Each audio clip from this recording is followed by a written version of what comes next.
প্রায় ৭০ লাখ বাসিন্দার বন্দরনগরী চট্টগ্রামে পানি সরবরাহকারী একমাত্র প্রতিষ্ঠান চট্টগ্রাম ওয়াসার উৎপাদন সক্ষমতা দৈনিক ৫০ কোটি লিটার। কিন্তু বিপরীতে চাহিদা রয়েছে ৫৮ কোটি লিটার, যা শুষ্ক মৌসুমে আরও বেড়ে যায়।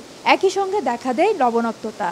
ফলে প্রকল্পগুলোর পানি উৎপাদন ক্ষমতা আরও কমে যায়। এতে তীব্র সংকটে পড়ে নগরীর লাখ লাখ মানুষ। এ অবস্থায় কর্ণফুলী নদীকে ঘিরে দৈনিক ৬৩ কোটি লিটার পানি উৎপাদনের একটি বড় প্রকল্প নিতে যাচ্ছে চট্টগ্রাম ওয়াসা। ৩ ধাপে প্রকল্পটি বাস্তবায়নের পর ওয়াসার পানি উৎপাদন দাঁড়াবে দৈনিক ১৩২ কোটি লিটার। কর্ণফুলীর দক্ষিণ তীরে যে অংশে সারা বছর প্রবাহ ভালো থাকে তেমন স্থান থেকে প্রকল্পের পানি সরবরাহ করা হবে। প্রকল্পটি বাস্তবায়ন হলে নগরীতে দীর্ঘমেয়াদী পানির বর্ধিত চাহিদা মেটানো সম্ভব হবে বলে বলছেন ওয়াসা কর্তৃপক্ষ।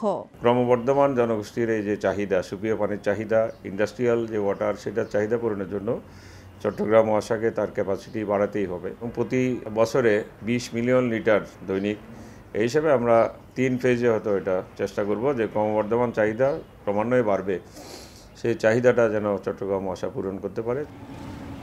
কর্ণফুলী এবং হালদা এই দুই নদী থেকে মূলত চট্টগ্রাম ওয়াসার পানি শোধনাগারগুলো যোগান এসে থাকে। তবে সম্প্রতি এই দুই নদী তলদেশ ভরাট হয়ে যাওয়ায় সুপেয় পানির সংকটে সংস্থাটি। এক্ষেত্রে ওয়াসার নতুন প্রকল্প কর্ণফুলী থেকে দৈনিক ৬০ কোটি লিটার পানি উত্তোলন করলে তা কর্ণফুলী নদীর জীববৈচিত্র্য এবং বাস্তুতন্ত্রে কোনো নেতিবাচক প্রভাব পড়বে কিনা তা যাচাই বাছাই করে এই প্রকল্পে এগুনে উচিত বলে অভিমত বিশেষজ্ঞদের। প্রায় ৬০ কোটি লিটার যদি পানি তোলা হয় তাহলে এই পানি কোত্থেকে আসবে? এই পানি অবশ্য সাগর থেকে আসবে। সাগর থেকে আসলে এদিকে আগাগোড়া স্যালাইন ওয়াটার হয়ে যাবে। স্যালাইন ওয়াটার ভর্তি হয়ে গেলে আমাদের স্বাদু পানি যেটা ফ্রেশ ওয়াটার, সেটা আমরা পাবো না। একই সাথে জীববৈচিত্র্য যেগুলো আছে কর্ণফুলী এবং হালদা নদীতে, সেগুলো কিন্তু ডেস্ট্রয় হয়ে যাবে। তবে বিদ্যমান হাজার হাজার কোটি টাকার প্রকল্পগুলোতেই যেখানে প্রতিদিন গড়ে সিস্টেম লসের নামে ৯ কোটি লিটার পানি অপচয় হচ্ছে, সেখানে নতুন প্রকল্প গ্রহণ নিয়ে প্রশ্ন ক্যাবের। যে সিস্টেম লসগুলি আছে, এটা কেন হচ্ছে? এটা বন্ধ করে যদি সমাধান করা যায় তাহলে তো নতুন প্রকল্পের প্রয়োজন পড়ে না।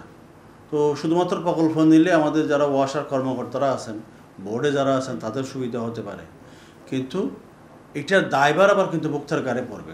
বর্তমানে চট্টগ্রাম ওয়াসার গ্রাহক সংখ্যা প্রায় ৭৮,০০০। এর মধ্যে ১২% অনাবাসিক আর ৭৮% আবাসিক গ্রাহক রয়েছে। ফেরদৌস লিপি, সময় সংবাদ, চট্টগ্রাম।